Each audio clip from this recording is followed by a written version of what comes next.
Hello प्यारे बच्चों, welcome back to my channel Chanderi tuition classes में आपका बहुत बहुत स्वागत और वेलकम है। तो आज हम यहाँ पर पढ़ने वाले हैं कक्षा 5 का जो आपका हिंदी का पार्ट है। आपका कौन सा? तीसरा, खिलौने वाला। उसको आज हम यहाँ पर पढ़ेंगे, डिस्कस करेंगे, उसके क्वेश्चन आंसर भी जानेंगे। ठीक है, तो ये हमारा क्या है, पार्ट 1 है। हम पार्ट 2 भी यहाँ पर पढ़ेंगे। चलिए वीडियो को हम स्टार्ट कर लेते हैं। चैनल पर आप नए हैं तो चैनल को सब्सक्राइब करके बेल आइकन को प्रेस कर लें, जिससे आने वाली वीडियो की नोटिफिकेशन आपको मिल सके। चलिए वीडियो को स्टार्ट करते हैं। तो यहाँ पर क्या लिखा हुआ है, ये लिखा है आपका खिलौने वाला। खिलौने वाला मतलब कि क्या होता है? जो खिलौने बेचता है। ठीक है, कई त्योहारों पर आपने देखे होंगे खिलौने बिकते हैं, छोटे छोटे बच्चे खिलौने के लिए जिद कर लेते हैं। ठीक, वही खिलौने वाले के लिए यहाँ पर एक क्या है, कविता बनाई गई है, कविता है। उस कविता के अंदर हम बहुत सारी चीज़ों के बारे में जानेंगे। ठीक है, तो चलिए हम आराम से इसको स्टार्ट करते हैं। पहले हम इसको समझते हैं, उसके बाद हम क्वेश्चन आंसर करेंगे। तो वह देखो माँ, आज खिलौने वाला फिर से आया। अब एक बच्चा कहता है अपनी माँ से कि देखो माँ, एक बार फिर दोबारा से एक खिलौने वाला आया है। कई तरह के सुंदर नए खिलौने लाया है। हरा हरा तोता पिंजड़े में, गेंद एक पैसे वाली। ठीक है, एक हरा हरा तोता कहाँ पर है? पिंजड़े में है। और गेंद है एक पैसे वाली। ठीक है, छोटी सी मोटर गाड़ी, सर सर सर चलने वाली। सीटी भी है कई तरह के सुंदर खेल। चाबी भर देने से भग भग करती चलने वाली रेल। ठीक है, रेल चलने लगती है। गुड़िया भी है बहुत भली सी, पहने कानों में वाली। छोटा सा टी सेट है, छोटे छोटे हैं लोटा थाली। छोटे छोटे धनुष बाण हैं, छोटी छोटी तलवार। नए खिलौने ले लो भैया, जोर जोर वह रहा पुकार। मुन्नू ने गुड़िया ले ली, मोहन ने मोटर गाड़ी। मचल मचल सरला कहती है माँ से लेने को साड़ी। कभी खिलौने वाला भी माँ क्या साड़ी ले आता है। साड़ी तो वह कपड़े वाला कभी कभी दे जाता है। अम्मा तुमने तो ला कर के मुझे दे दिए पैसे चार। कौन खिलौने लेता हूँ मैं, तुम भी मन में करो विचार। तुम सोचोगी मैं ले लूँगा तोता बिल्ली मोटर रेल, पर माँ यह मैं कभी ना लूँगा, ये तो है बच्चों के खेल। मैं तलवार खरीदूँगा माँ, या मैं लूँगा तीर कमान। जंगल में जा किसी तड़ाका को मारूँगा राम समान। तपसी यज्ञ करेंगे असुरों को मैं मार भगाऊंगा। यूं ही कुछ दिन करते करते रामचंद्र बन जाऊंगा। यहीं रहूंगा कौशल्या में, तुम्हें यहीं बनाऊंगा, तुमको यहीं बनाऊंगा। तुम कह दोगी वन जाने को, हंसते हंसते जाऊंगा। पर माँ बिना तुम्हारे वन में मैं कैसे रह पाऊंगा। दिन भर घूंघूंगा जंगल में, लौट कहाँ भर आऊंगा। किससे लूँगा मैं पैसे, रूठूंगा तो कौन मना लेगा। कौन प्यार से बिठा गोद में मनचाही चीज़ें देगा। ये किसने लिखा हुआ है? ये सुभद्रा कुमारी चौहान जी ने लिखा हुआ है। ये माँ के बारे में ज़्यादा बताया गया है कि माँ जो होती है, अगर वो चाहे तो कुछ भी कर सकती है। ठीक, उसी के बारे में यहाँ पर डिस्क्राइब किया गया है। सुभद्रा कुमारी जी ने बहुत सारा चीज़ें बताई हैं। तो अब क्वेश्चन आंसर पे आता है। तो पहला है यहाँ पर क्या लिखा है, कविता और तुम। क्या लिखा है पहला कि तुम्हें किसी ना किसी बात पर रूठने के मौके तो मिलते ही होंगे। ठीक है, आपको मिलते होंगे। ठीक, तो कौन कौन से मिलते हैं? देखो, पहला है अक्सर तुम किस तरह की बातों पर रूठते हो। तो आपको अगर मौके मिलते हैं तो आपको, ये पर्सनल क्वेश्चन है, आपको बताना है। जैसे मैं जब मम्मी पापा मुझे डांटते हैं या मेरा भाई मुझे टीवी नहीं देखने देता तो हमें रूठ जाती हूँ। फिर खा है माँ के अलावा घर में और कौन कौन है जो तुम्हें मनाते हैं।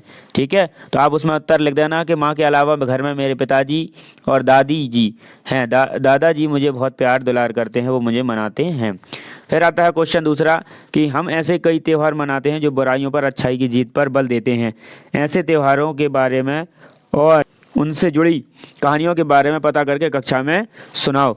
ठीक है, कक्षा में सुनाना है। तो आप उत्तर लिखेंगे कि ऐसे त्योहारों में जैसे दशहरा मुख्य है।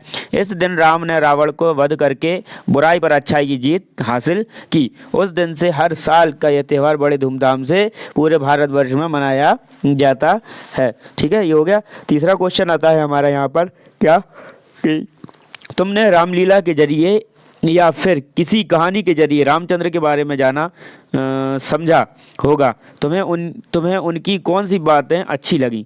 तुम्हें उनकी कौन सी बात अच्छी लगी अगर आपने उनके बारे में पढ़ा और समझा है तो आप उत्तर में लिखेंगे कि अपने माता पिता के प्रति उनकी आज्ञाकारिता मुझे सबसे अच्छी लगी।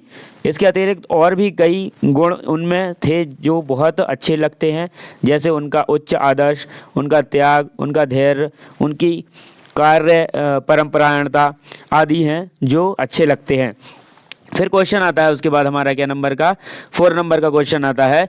क्या लिखा रहता है उसके अंदर कि नीचे दिए गए भाव कविता को जिन पंक्तियों में आए हैं उन्हें छांटो। ठीक है, जिनमें ये भाव आए हैं, जैसे पहला आया है कौन सा, खिलौने वाला साड़ी नहीं बेचता। खिलौने वाला साड़ी कभी नहीं बेचता, तो आप क्या लिखोगे उसमें, मतलब का वाले में कौन सी लिख दोगे, ये वाली कि कभी खिलौने वाला भी माँ क्या साड़ी लेके आता है, ये हो जाएगा। फिर उसके बाद खा है, खिलौने वाला बच्चों को खिलौने लेने के लिए आवाज़ें लगा रहा है, तो आप लिखोगे कि नए खिलौने ले लो भैया, जोर जोर वह रहा पुकार, ये लिख देना इसमें। फिर गा गमले का है, मुझे कौन सा खिलौना लेना चाहिए, उसमें माँ की सलाह चाहिए। क्या चाहिए, माँ की सलाह। कौन खिलौने लेता हूँ मैं, तुम भी मन में करो विचार, ये हो जाएगा। फिर गा घड़ी का है कि माँ के बिना कौन बनाएगा और कौन गोद में बिठाएगा, तो लास्ट में लिखना तो कौन बना लेगा, कौन माँ प्यार से बिठा गोद में मन चाहे चीज़ें देगा। ये सब हमने लाइनें बोल दी, आपको लिखना है। लिख हम देते हैं यहाँ पर, हमारा है छोटा काम, उतना लिखा हो नहीं सकता, हम पढ़ के बता सकते हैं। फिर उसके बाद आता है हमारा 5 नंबर का क्वेश्चन। क्या लिखा है कि मूंगफली ले लो मूंगफली, गरम करारी टाइट टाइम पास मूंगफली। तुमने फेरी वालों की ऐसी आवाज़ें लगातार ज़रूर सुना होगा। ऐसे कौन से फेरी वाले आते हैं और वे किस ढंग से आवाज़ लगाते हैं, उनका अभिनय करके दिखाओ। वे क्या बोलते हैं, उनका भी एक संग्रह तैयार करो। ये आपको क्या करना है, आपको खुद से ही काम करना है इस वाले क्वेश्चन पर, क्योंकि आपके उधर कौन आता है कौन नहीं आता ये कोई किसी को नहीं पता। ठीक है, तो आपको खुद को पता है तो आप उसको लिख सकते हैं। ठीक है, फिर क्वेश्चन आता है खेल खिलौने का है कि तुम यहाँ लिखे खिलौने में से किसे लेना पसंद करोगी और क्यों। ठीक है, हमें इसका कारण भी लिखना है। जैसे हमने सबसे पहले अगर यहाँ पर ले लिया बैलगाड़ी, तो आएगा कि मैं बैलगाड़ी लेना पसंद करूँगी क्योंकि चलते समय इससे जो छुक छुक की आवाज़ निकलती है वह मुझे बेहद अच्छी लगती है। गेंद और हवाई जहाज़ है, मोटर गाड़ी है ना, तो कोई किसी को भी चुन लो।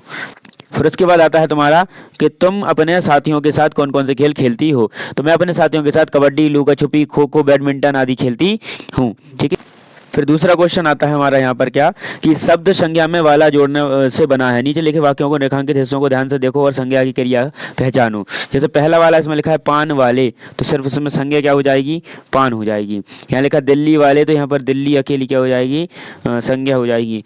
बोलना है, ऊपर रात, ये सब चीज़ें हैं। ठीक है, चलिए आगे बढ़ते हैं कि तुम्हारी रामलीला। तुम्हारी रामलीला मतलब एक, क्या तुमने रामलीला देखी, रामलीला की किसी एक लघु कहानी को चुनकर कक्षा में अपनी रामलीला प्रस्तुत करे। ठीक है, तो आपको स्वयं करना है। अगला क्वेश्चन आता है गा नंबर का कि इस कविता में 3 नाम राम, कौशल्या और तड़ाका आए हैं।